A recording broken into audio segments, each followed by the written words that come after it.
Good afternoon, ladies and gentlemen. I hope you're doing well, and we appreciate you attending our webinar.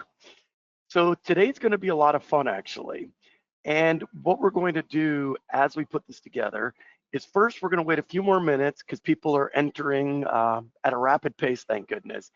But then we're going to jump into a unique webinar experience today. We're not just going to talk about pen testing. We're going to show you why you need to offer your customers pen testing, why they need to pen test, and what the difference between regular pen testing, automated pen testing is. But here's the fun part.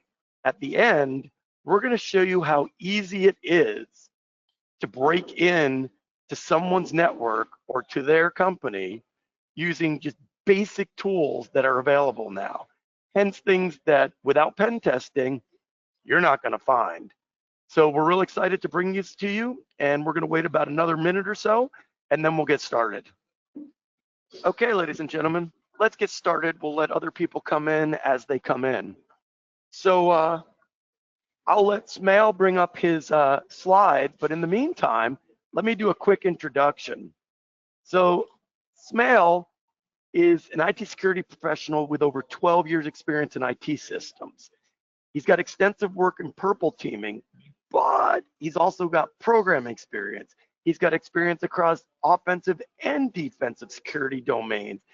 He has industry recognized certifications, OSCP, CISSP, and he's part of the EC Council Ethical Hacker, Certified Ethical Hacker, Hall of Fame, and is a certified ethical master. He was ranked 4th in the EC Council's top 10 ethical hackers worldwide in 2021. So what I'm trying to say is he's an all-around scary person. We're lucky to have him. And Smail, you have the slides up. Let's get going. Yeah, is my screen visible on your end? It is. Okay, perfect. So let me welcome everyone to this webinar. I hope everyone is having a good day. And I'm pretty sure that this webinar will answer a lot of questions. And we have some also, probably some fun showing you the differences between pen test, vulnerability scan, how hackers can get in, how they are exploiting AI too. Like AI has really shifted the pen testing and the security to like new era. Okay, so let me first go very quick over the agenda. So we talk a little bit about the pen test. So what is it? We try to explain it. Then we'll do a comparison between automated and the manual one. Of course, real life story to see what happened for people who did not do pen tests.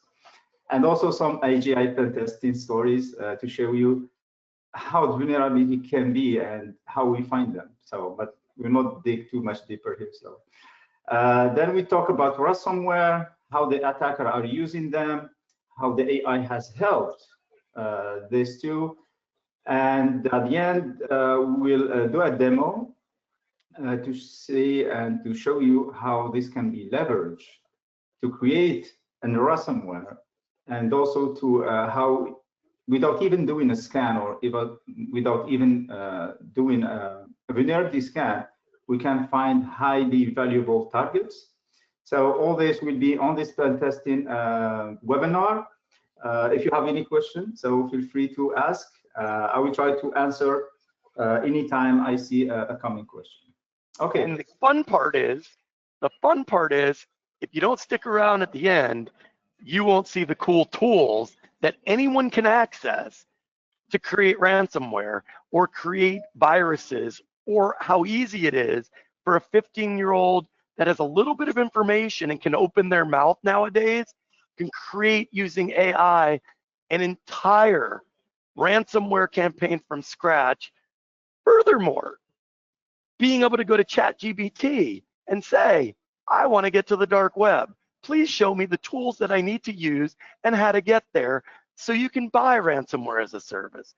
So when we get to the end today, that's some of the stuff we're going to go into, and we're going to show you what you attended for all the cool things you need to tell your customers about that say, yeah, that's why you need a pen test.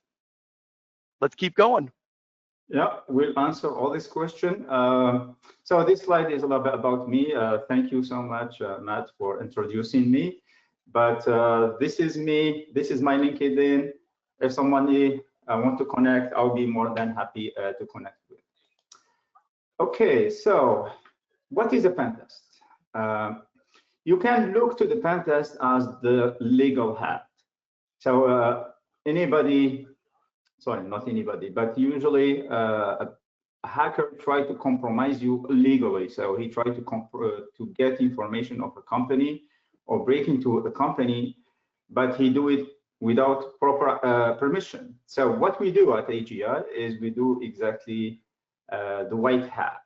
So we offer a service to show our customer what a real life attacker can do, but without breaking in or without harming or damaging the company itself.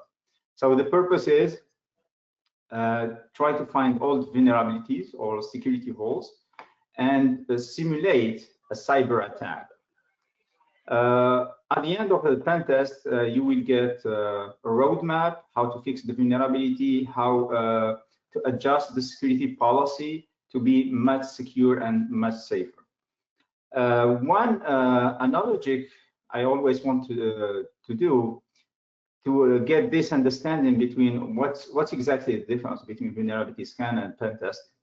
So you can look to the vulnerability scan as blood work. So we go to the doctor, to your yearly visit, he ran blood work on you, and nothing is wrong. Everything looks good, so you're good. But is that enough? Probably not. So you need a pen test, and you can look at it like a vaccine or flu shot. So what is a vaccine? It's not a medication, but it's giving you the virus, but we take the harm part of it. So that's exactly what is a pen test. We try to do exactly what the hacker does, but without harming the customer. So yeah, so that's briefly what is a pen test and difference between vulnerability scan and the pen test. Now I will jump to the next. If you have any more questions about the differences or about why that is, just put them in the panel, and we'll be more than happy to go deeper into some of your questions, especially how do you explain it to a customer? Because I know that's something I talk to a lot of MSPs, and they're not sure, how do I explain what a pen test is and why it's critical? So please ask your questions. Yeah, I mean, if you see any question, Matt, just let me know so I can maybe answer it in meantime. Yep. Okay, and the second question that we see a lot is, okay, what is the difference between automated pen test and the manual pen test? I mean, if I can run it automatically, why should I go with manual one? And that's a good question. The automated pen test is really good. Like, it saves you time, it saves you money, it's less expensive than the manual one for sure. But the problem is the limitation of this test. So it has a lot of benefit, but it can check you only on what was programmed in this testing. So it will not check you, give you that deep picture of your safety or your security. Also, on automated pen testing, you will miss this complex logical flow. And I have two demos just after this slide to show you how a scanner can miss important stuff, and I will try to explain it a little bit to you as well. Then you have, of course, the manual, or AGI, we say this is a comprehensive pen test. Maybe Matt, you can explain after this a little bit what different pen test AGI offers. So the manual one is where you have this professional experience that it's brought to the pen test. So we will not just scan. Scanning is just a tool to reveal vulnerability, but we try to understand the business logic, trying to reveal the workflow problems which can be also exploited. And also, we try to put together small pieces of information to do bigger exploit. And that's something usually you don't see it on automated pen test. Guys, the automated pen testing we're talking about, not specifically, but if you're not familiar, Galactic Advisors, Vonahai, I think ThreatMate has one. So I'm not saying they're bad. I'm just saying those are the ones that we're talking about when we talk about software pen testing, if you're not familiar. Yeah. Okay. Any question? Do you see any question coming, Matt? Nope, not yet. Okay, perfect. Let me jump to the next slide here. Okay, so I grabbed a couple of screenshots from different pen testing platform, and I want to highlight a couple things here because I think that's important. I had to hide the brand and also the platform name because I don't want to share this publicly. But you can see, for instance, here, internal password scribe. This technique allowed the attacker to find most common password used by a domain user. The problem is that on automated pen test, this come like built in. So they are testing like 2 user account every 60 minutes. And why this is could be bad, because it's slow, that's first thing. And it's like one config for everybody, like whatever the company size is, it will be always this way. Another example here that you can see, some script may not work if it's not able to determine what is the system, what is the target. So here you may miss this vulnerability, the MS-17, and this is so critical one. This is a high critical vulnerability. So you can miss this one just because your automated pen test was not able to find the target OS. So that's another major issue with automated pen testing. On the bottom, you see another pen testing algorithm, but this time you can see that it's fixed number of tries. So we have 3 tries. And that's usually it's hard to tell at the beginning of the pen test how much try you are able to do. Manual pen testing, usually we don't fix this number at the beginning. So we do the recon, we try to understand the environment before setting the number of try and the number of attack that should be allowed.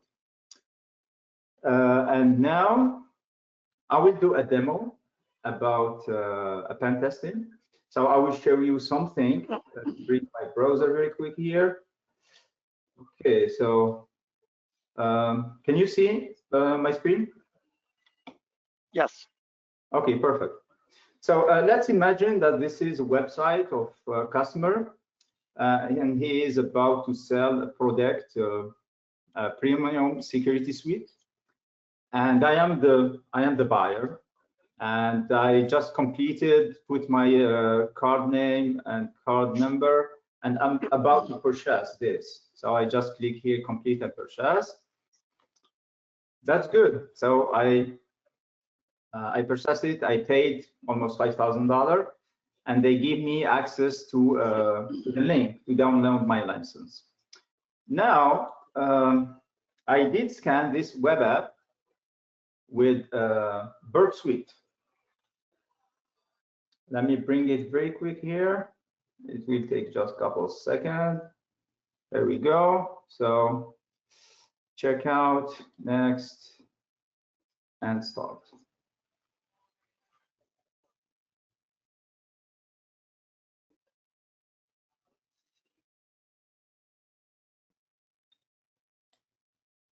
Okay, and here it is. So I did the scan, I scan it, and you can see that there is no really issues. I mean, some informational issue. I did even a deep scan, and if you look to the configuration, I scan it over all the known attack, SQL injection, command injection, XSS. I mean, everything that scanner is able to do. I already scanned it with that. But you can see that no major findings, it's just informational. finding, we give you the sense that this app, it should be safe, right? So this app should be fine, should be safe to use. But actually, this app here has a major problem, and I will show you this in a second. So how about if we do this? We click inspect, then we look to this $4,999. So let's look here. Okay, you see that. How about if I change this number to 0? What do you think, Matt? What's gonna happen? Oh, I think it's going to easily still charge them $5,000. No? No. Oh! So you just get it for free this time. You get $5,000 for free. So the question is, why did the scanner did not catch this one? The scanner did not catch this one because the scanner does not understand the workflow. He can scan the code, see like if you have an infected library, if there is an SQL injection, if there is maybe an outdated software you are using, but the scanner cannot tell you, hey, why are you selling 5,000 for $0? That's not his business. So he does not understand this logic. And this is terrible for a company to lose $5,000. But this is why a pen tester can make sense of this. Because if we do a pen test for this company, I can tell them that you have a business logic here, and the programmer should, before accepting the payment, he should check if the money was not tampered with. The scanner will scan the code, but he will not, he cannot advise you here, because this is something like it's up to you, whether you want to give it for free or you want to pay, to have been paid for it. That's your problem. So 2 questions for you. One, how easy is that to do? Meaning, what do you need to understand to be able to go in there and change that from 5,000 to 0? Yeah, so this was like something you discover by experience. Like I know from my experience that sometimes the programmer forget to double check before giving the download link to the buyer that he correctly paid the whole price. The scanner, for him, there is no error here, there is no error here. So there is no problem on this page. He scanned the code, he scanned the function, no SQL injection, everything looks good.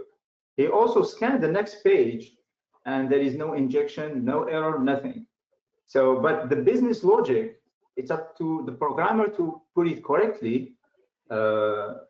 And that's where sometimes the hacker or maybe the bad guy can play or tamper with the data to steal like $5,000 in this case. I mean, if it was a real scenario, the company just lost $5,000.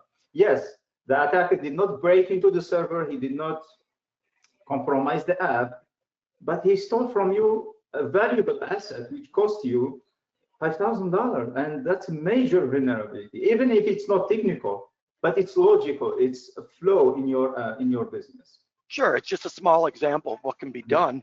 Question for you, from that standpoint, we're not talking about, because I know a lot of times SMBs think, you know, one, they're not after me, right? And I know we'll get into that in a little bit later, but this must be, you know, China or Russia doing this.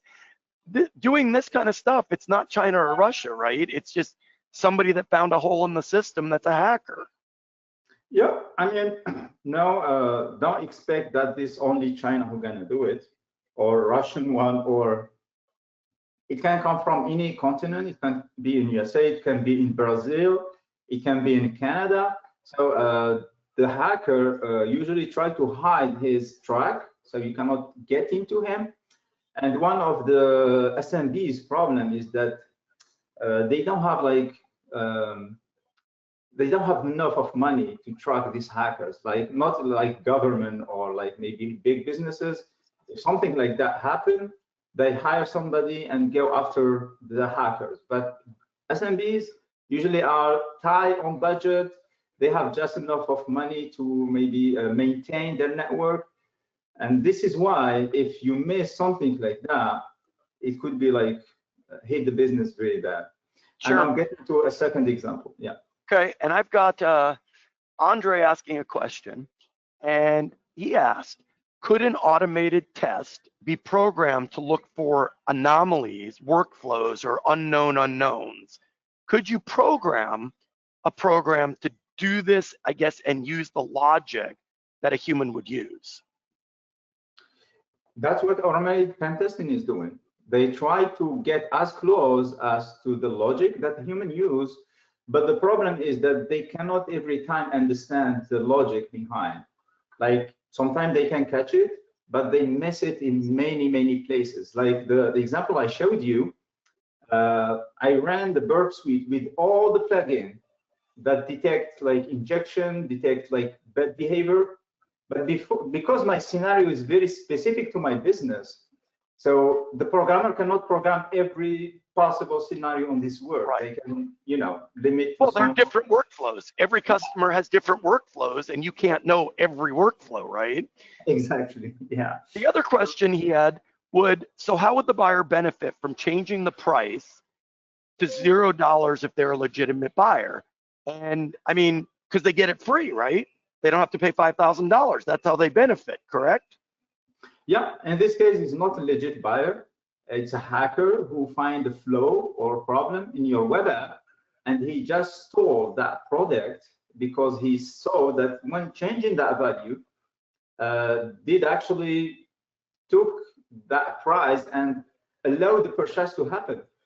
Normal scenario, normal workflow was set to pay, then you get that product.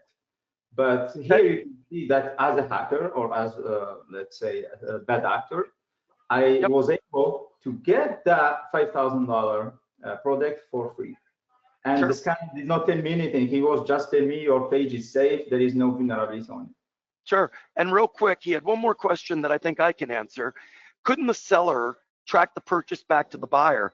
Not necessarily, because if you look at even the Apple ecosystem, I can spoof my email address right now with iCloud, or there are programs called Cloak that any user can get. And it's not just for hacking, it's to get your information off the internet, and it'll spoof an entire email address that doesn't lead back to me in any way, shape, or form.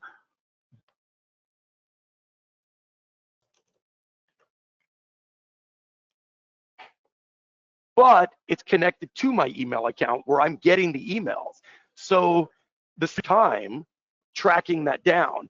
I'm sure if you had a pen tester or programmer in there, they could look at IPs and see where the IP goes here and there and everything. But unless it's really, really large, would you spend the money on that? Yeah. And go ahead, Smail. Do you hear me, Matt? Okay, good to go. Your voice is breaking a bit, but okay, I hear you now.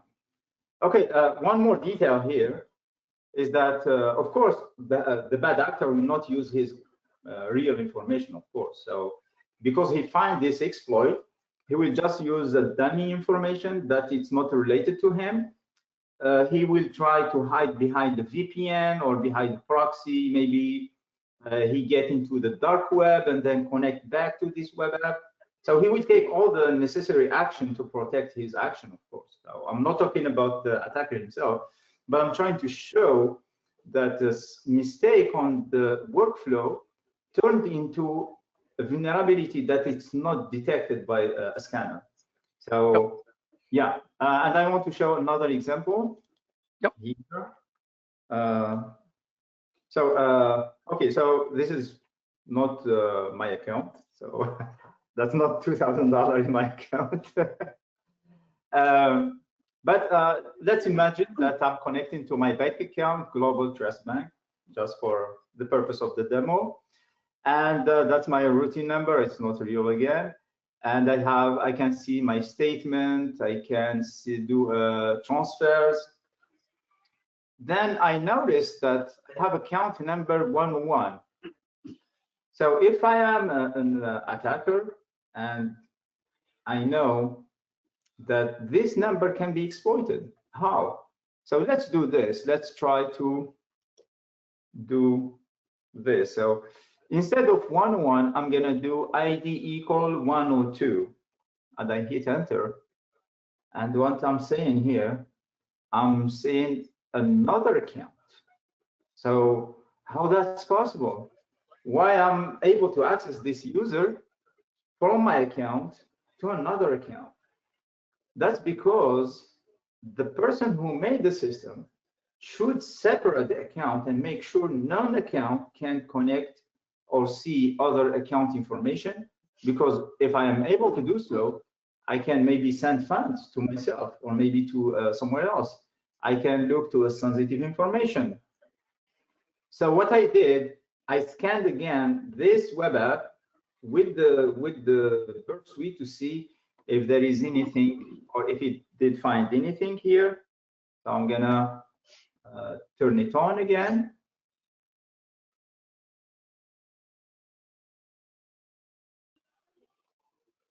Okay, here it is. So this is the Global Trust Bank. Next, and I'm starting it now.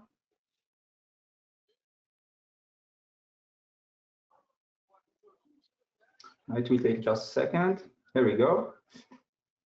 So here it is. So you can see that the scanner tried like 949 requests trying to reveal any vulnerability,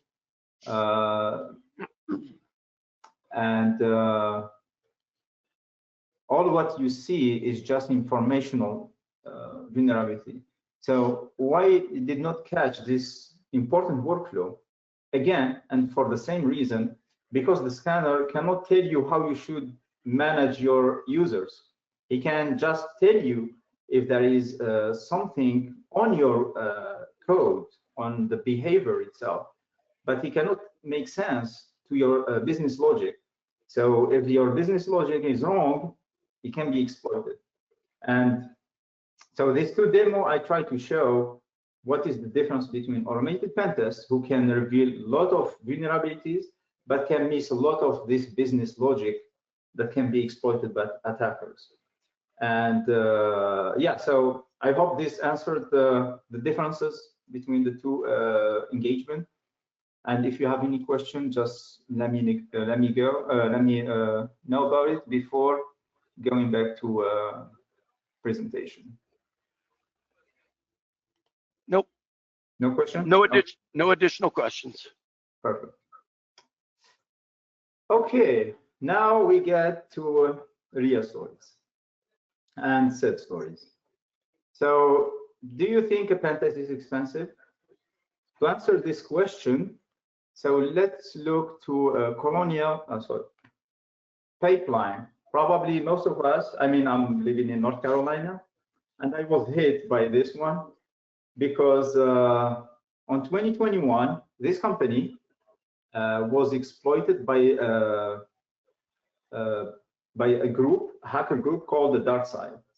So this Dark Side group was able to infiltrate the billing account system, and he dropped a somewhere, and he locked completely the system.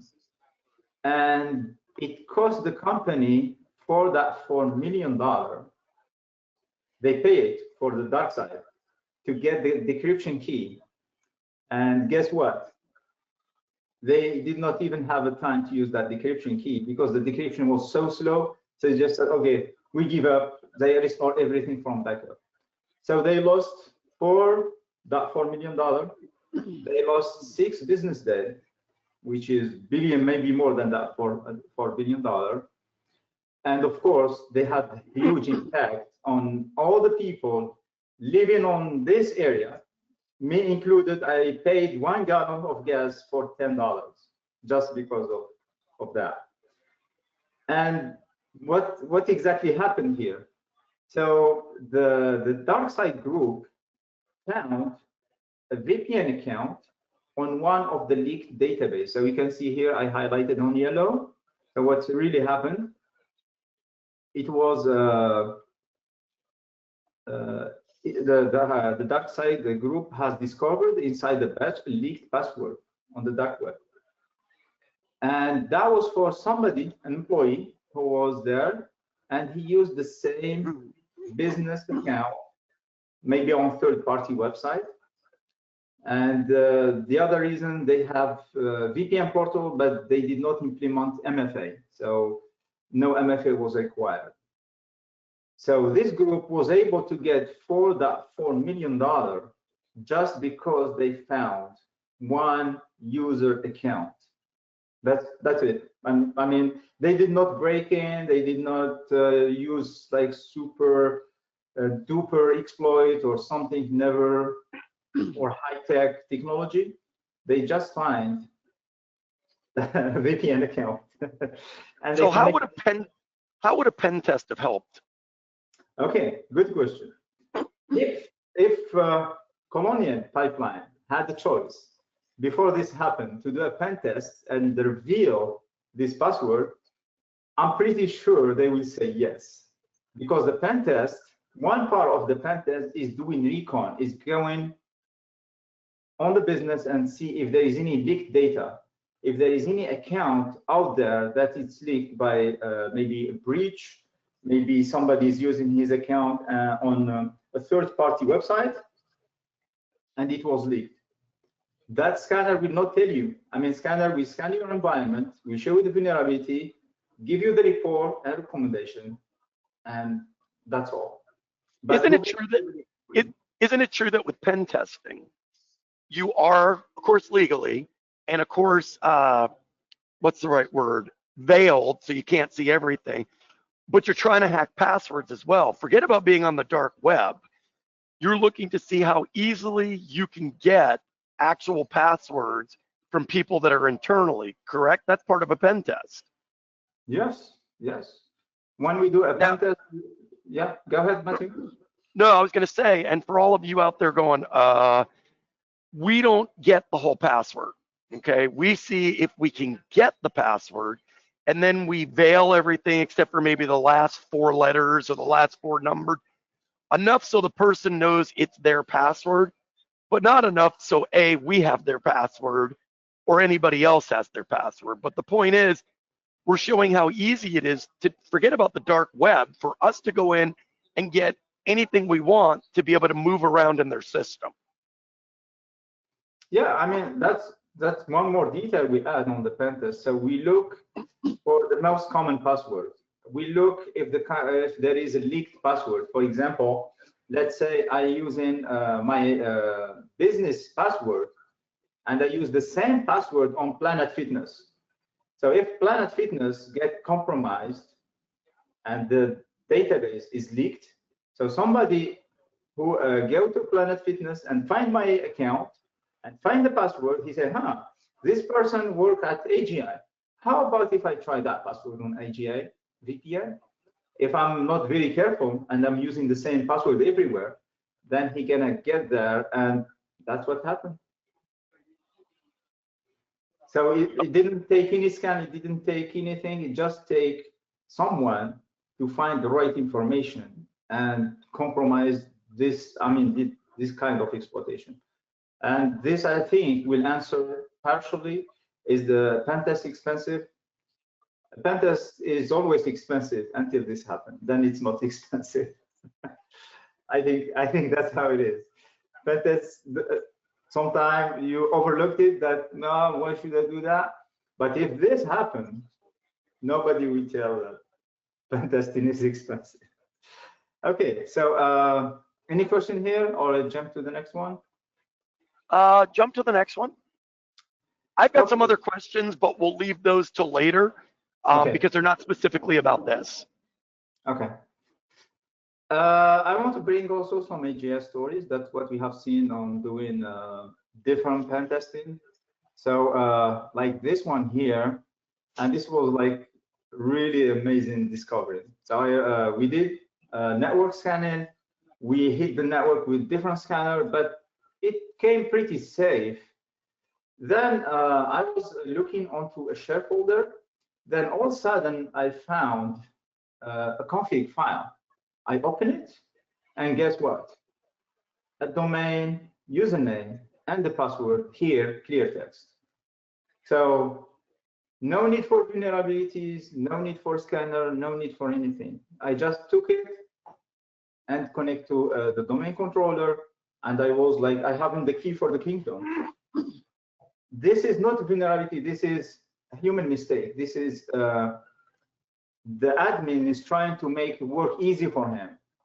So probably he saved that configuration file. So he can deploy much easier. He can deploy the software much easier. But what it created is just, if somebody finds it, then it's too late for the admin. Another example here is printers. Printers many times are overlooked because, you know, printers is just for printing. Everybody uses it. It's not that big deal. But I have seen example here. I mean, if you see it on the top, I hope my screen is clear. A printer was left with default configuration, and we found that this printer is using SMTP to send a scanned document to your email. So what we did, we just changed the IP address with our attacking machine, and we disabled the encryption. So to recover the account without, you know, struggling with the encryption. So whenever we clicked on that execute, the printer was happy to send us the information, the username, the password, and, you know, we get to the domain without bothering too much. Another example here was security camera. A manager in different engagement, he put a security camera on the server room, and what we did, so we zoomed to the screen and to the keyboard. So whenever he came to type or to log in, so we started recording his actions. Then we were able to recover the password from the security camera. So the server was really pretty secure, no vulnerability, but the vulnerability was on the camera, what was left with the default account. The third example, you can see it in on the bottom, is adjusting our strategy to the domain. You remember earlier, Matt, when we discussed the automated pen test?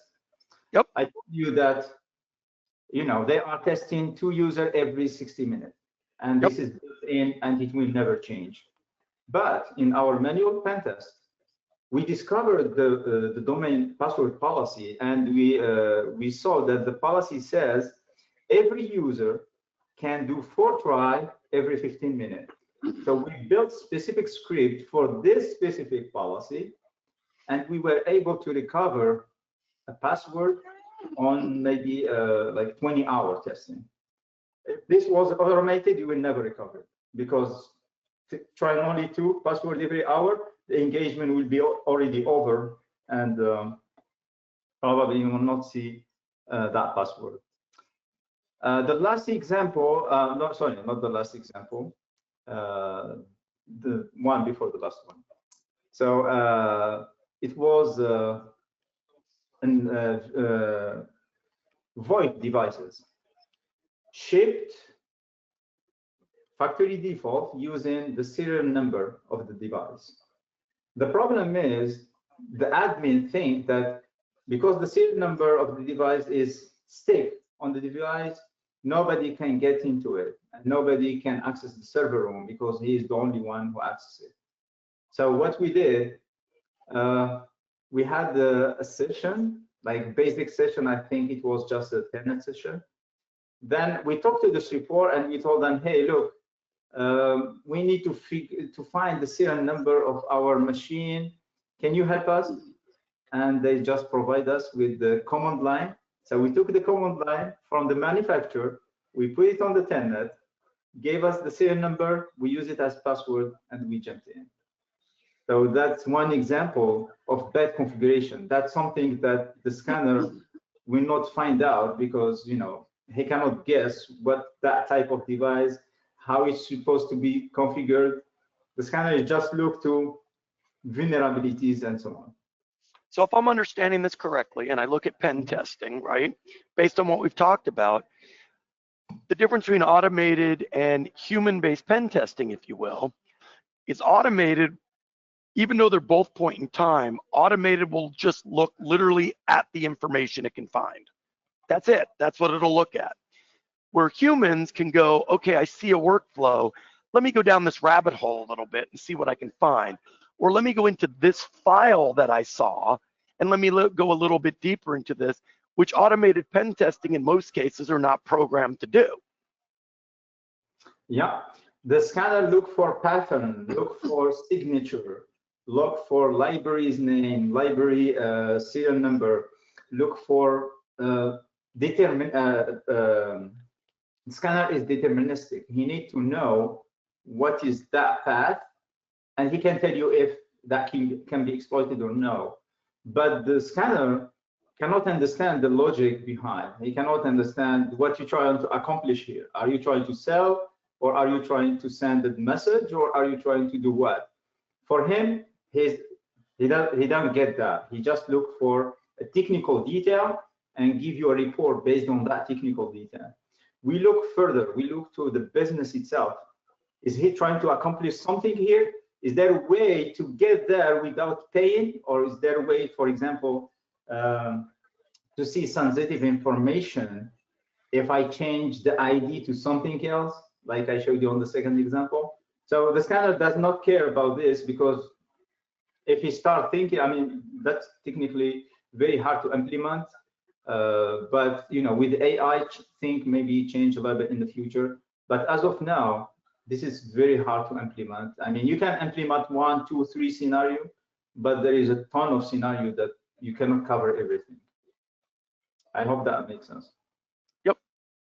Okay, and the last story I want to bring here is another example of bad configuration, because bad configuration is also somehow related to the business logic. So this was a customer. He has a website, and he contracted AGI to do web app testing. He did his due diligence, so he has the WAF, and his website is in back. So the WAF is blocking everything, and it worked perfect. But the problem is, we try to find out where that website was hosted. So after digging a little bit and finding the real public IP of the website, we said, how about if we use the public IP instead of the host name? For example, instead of typing www.example.com, let's type that number, the 203.0.113.5d5. Can we get to the website? And the answer on that case was yes, because the admin or the website master forget to deny every connection else. And that was a major finding. If your website is behind the WAF, you should deny everything else. Like the WAF is the only one who can send you or send your traffic. But in that case, was something he missed. Maybe he forget, or maybe he did not pay attention to it, and you were able to exploit the web app. So this is another example how bad configuration, I mean, can happen. If you take the website, you scan it with the web app, it comes clean because they have a WAF stopping every single attack. Hey, since we're running kind of late, it's 1:45. Let's jump ahead to the good stuff. So anybody that might be on pause or looking at another screen, this is the time that you want to tune in, because we're going to get into how quickly this is able to be done and how easily. So it's stuff that you're going to want. You know, people keep talking about, what do I talk to my customers about? What do I show my customers? What do I deal with to get them to understand? This is it. This is where we're going to show you how easy it is to do some of this stuff. So let's jump into the demo. Okay, so let's jump to the demo. And of course, this demo, the purpose of the demo is not to teach you how to hack. The purpose of the demo is to show you how easy sometimes can be. So yeah, so let's jump in. Let me bring my browser again. There we go. So first example, I'm gonna go, yeah, so let me go with this example first. So this website called Have I Been Pwned? Usually it tells you if your email address was compromised somehow, or maybe back in the past. So let me take an example here. Let's say I'm an attacker and I am after this guy here, and I want to see if I can recover his password, right? So I do check, and okay, so this email address has been on 415 breach. Okay, so I see a couple breaches here. I scroll down, and okay, so here an interesting one. Why? Because it's giving me the names and it's giving me the password, right? If I go on detail here, it tells me that this breach happened last December, so it's pretty recent. As an attacker, I will go on the dark web, or I will do research or search for this database. I download it, I search for on his email, and I will get his password. That's all. So no need to break into his device, no need to send a phishing, no need to try to compromise the firewall, just by using available information that was leaked before. And this is, I'm trying to mimic a little bit what happened to Colonial Pipeline. So that's how it happened to them. Okay, so let me jump to a second scenario. And this is probably a little bit scary one. So let me bring this one here. Okay, so if you are not familiar with the Shodan is like Google, but for IoT device. So here you can find webcam, you can find camera, you can find fridge, you can find any IoT device. So this is really like a Google, but you know, for the IoT device. And let's imagine that I am a hacker or attacker, bad actor, trying to see if I can find a Windows 7 machine here. So let's run this.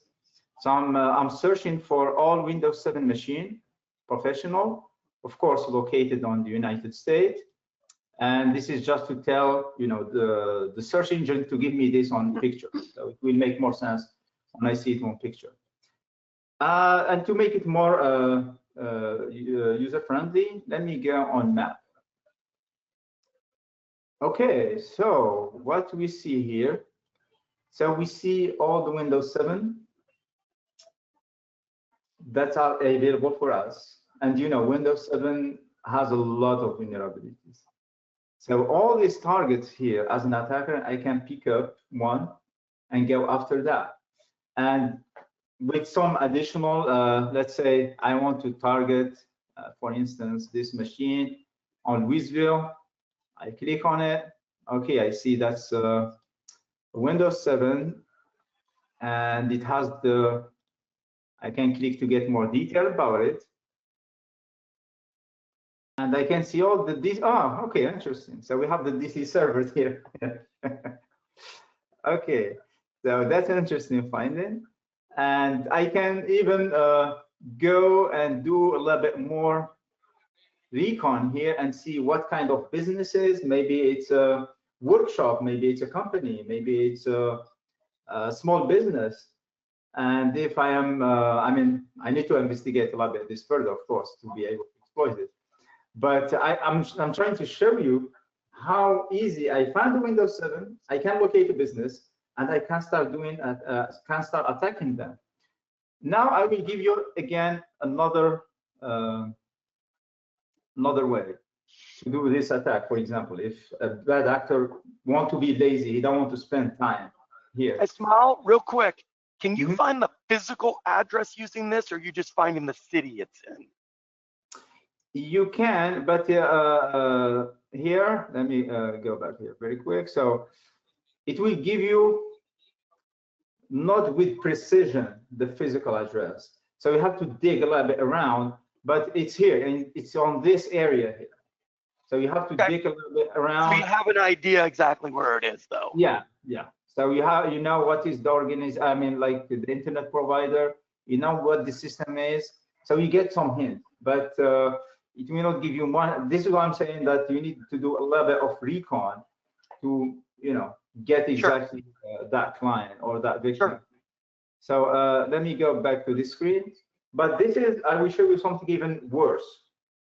Okay, so this request gave me all Windows 7 that was captured by Shodan. So let's scroll down a little bit. Let's scroll down a little bit here. So that's still Windows 7. Okay, I go to the next page. Okay. This is what I want to show you. So this is Windows 7, and this machine has the blue key vulnerability. So did I run any scan here? No, I did not run any scan. So I know that this machine is affected with huge vulnerability like blue key. Blue key, it's a vulnerability. If you run it, it will give you immediately access to your victim machine. And you get probably an admin access to this machine. So all it takes me is just search on Shodan and applying some filter. And here we go. Hey guys that are online, just think about this for a second. He didn't put in passwords. He didn't pay for subscription. He has a single website that he can do this with that's available to anyone. Anyone out there that has a clue or is looking, there you go.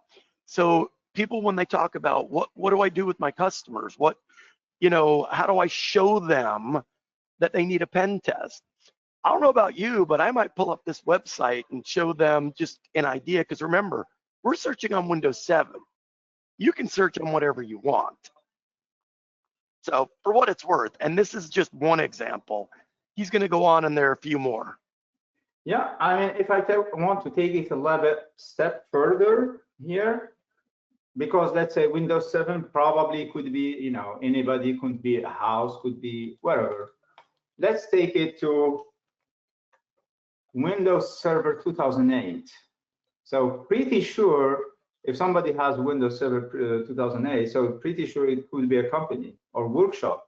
I mean, not some house or somebody having Windows 7 in his home. So if I look here too, and I scroll down a bit, I can find probably some machine affected with vulnerabilities too. So this is just scrolling. I'm not doing any testing. I'm not scanning. Here we go. Here another one. And this one is in Los Angeles. So another machine with Windows Server 2008. And it looks like, I mean, from here you can see the name of the company. Matt, can you? Yep. So that's a hint. I mean, I don't know. I know this company. It's in Los Angeles. It has Windows 2008 and it has blue key. Is that enough for me to do the attack? Oh yeah, it's more than enough. You just made it really easy for someone to do if they know what they're doing. Yeah, I mean, that's it. I mean, I haven't even touched yet. I haven't touched anything. It just. And again, I can't stress this enough. This is a website. It's not locked down. It's not on the dark web. You don't need a subscription. It's literally available to anyone that wants to do this research.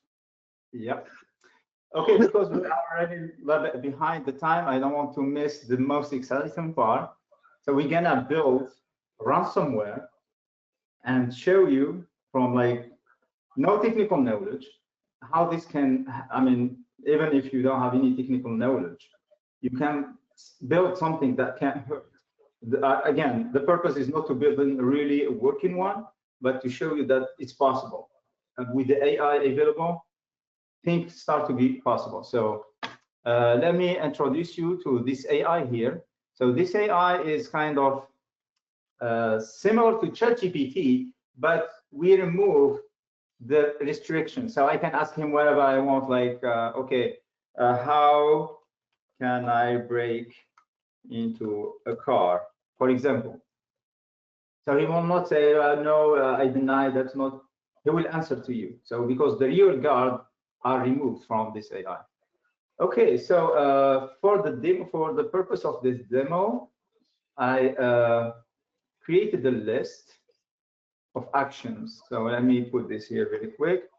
So I asked him to create for me a ransomware, and I gave him 25 points that are very common on ransomware, and I will ask him to build for me that ransomware with all these features. So let's see what happens. So the AI is working on it. So he built for me, I mean, without any technical knowledge. I mean, for now, we are just doing what everybody can do. I built something, let's say, basic. It's not 100% ransomware, but it's missing maybe some features. Let me try to see if this is detected by antiviruses. So let's do a test very quick. So I'm gonna create a file here, and I'm gonna call it just like ransomware. Sorry, ransomware like this. Okay. Then I'm gonna paste the code exactly like it was given to me by the AI. I'm gonna save it. Okay, there we go. So I saved the code. Now let me open this website called VirusTotal. This website, probably for those who are not familiar with it, so this website can scan any file you upload here with all the market EDR. So I'm gonna drop this here, and sorry, clicked, drop this one here, and I upload it. And let's see how much EDR we detected. So while it's doing this, do me a favor once again. Mm-hmm. Do I have access to this, or do I need to go to the dark web to get it? No, you don't have to go to the dark web to get it. And do I have to pay a lot of money to get access to this? Not at all. And so again, everybody out there, I don't believe in FUD. For those of you that know me, I always talk about you can't sell on fear, uncertainty, and doubt. You just can't, because all you're doing is scaring them or pissing them off, like really scaring them into inaction. But here's the reality. This isn't fear, uncertainty, and doubt. This is fact. You don't have to like it, but this is factual, how easy this is to do and be able to do it. And I got news for you. Even if somebody's joking around like a 16-year-old, an 18-year-old going, hey, let me see if I can do this. Guess what? Yes, they can. And look at that. None of the EDRs or MDRs have picked it up. No, so we created an FUD. So none of the existing antivirus detected. I mean, it's still basic. Maybe it's not harmful enough, but if I can add to it function, I can keep working here. I mean, this is just the first try. I can tell, for example, add encryption, add encoding, add more features, whatever features, like to make it even more stronger. And I can look to the code. I mean, I don't want to go too much technical here, but you can see that he's already implementing some persistence. You can see that he is doing some encoding here. So he's encoding the code. So he's doing the real stuff that usually to build this, maybe back in the past, when I say back in the past, I mean 2 years ago, it will take you maybe a week or maybe more of working and making sure your code is working, try and so on. Now with AI, on a couple of minutes or maybe a couple hours, you have a fully working code that can harm and can almost do what real ransomware do. I mean, real ransomware, of course, is much sophisticated, but yeah, so that's a beginning. I mean, AI is coming. I want just to finish with this slide here. Probably all of us has heard about OpenClaw. He take the world by storm. Everybody's talking about it. Everyone is trying to build something with this. Where it goes, how it's evolving, I don't know. I mean, maybe just stay this cute agent, or maybe at some point it will turn into Skynet. I mean, that's an open question, I think. Yeah, it's just scary. I mean, it's scary how easy it's become. And here's the reality. Human pen testing is 95% the way you're going to find this stuff. not automated, not just vulnerability management. There were some questions ahead of time that I want to run through real quick because I know we're running over. But how do you justify the time and expense for clients? For us, this would be a separate service and we don't bill for projects. Well, here's the reality. Based on everything we showed you, do you think you could justify the time and expense for clients? Because if you're not keeping them safe, if something happens, are they suing you or are they going after somebody else? And the other thing is, let me just say this blatantly, you should be billing for projects. How can I prospect with penetration tests? You can't really. Go ahead. Here, so I think I showed Colonial Pipeline. Yep. If Colonial Pipeline does not convince a client and he thinks that he's ready to go and maybe get something like that, I mean, if I was, I'm Colonial Pipeline, I'm pretty sure they are ready to spend $100,000, but not to get, ransomware and lost $4 billion. That's crazy. Yeah, I mean, that's the reality. I mean, the reality is, especially if you're not billing for projects, I don't know how you justify that. But this is something that they need. Every compliance framework that exists requires pen testing, requires it.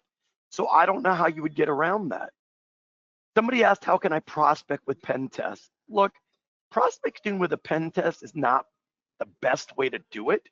And the reason why is because it's expensive. I mean, look, IGI offers a baseline pen test to MSPs for a very low amount that you can mark up however you want. I don't want to throw pricing out because if there are any end users on here that MSPs invited, but very little money that you can mark up as you want. But it's still going to cost you money in order to do this. How does this compare with Galactic Advisors offerings? Well, I think we've kind of gone through that. Galactic Advisors is an automated pen test.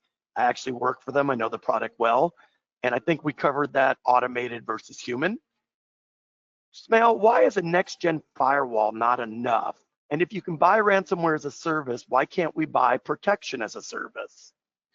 Yeah, of course, you can buy protection as a service. Well, this demo showed you that even with the top tier firewall or firewall next generation, it will do a really good protection, but it does not mean it protects you from every single vulnerability. And we showed you some vulnerability like workflow, like logical vulnerability. It has nothing to do with the code, has nothing to do with library or the way you are implementing. It has to do with the logic you are trying to do. And this logic itself can be compromised. So Mark asked, when will cyber insurance carriers start demanding pen tests for SMB? Hey, Mark, what we're seeing right now is a lot of the larger ones are doing it. But what you have to understand is with the larger ones doing it, they get reinsured, the smaller ones, by the larger ones.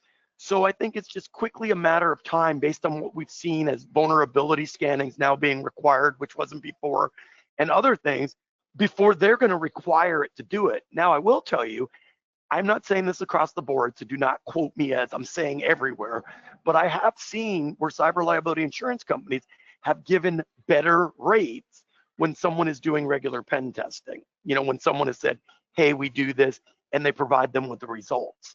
So I hope that answers your question. Also, back to the next-gen firewall, remember, there are 3 pieces to a security stack, 3. I don't care whose software you use, where you use it, how you use it. The 3 pieces are proactive, testing, reactive. Proactive is vulnerability management, MFA, all that stuff. Testing, pen testing, is what you're doing here actually doing anything? Is it protecting the client?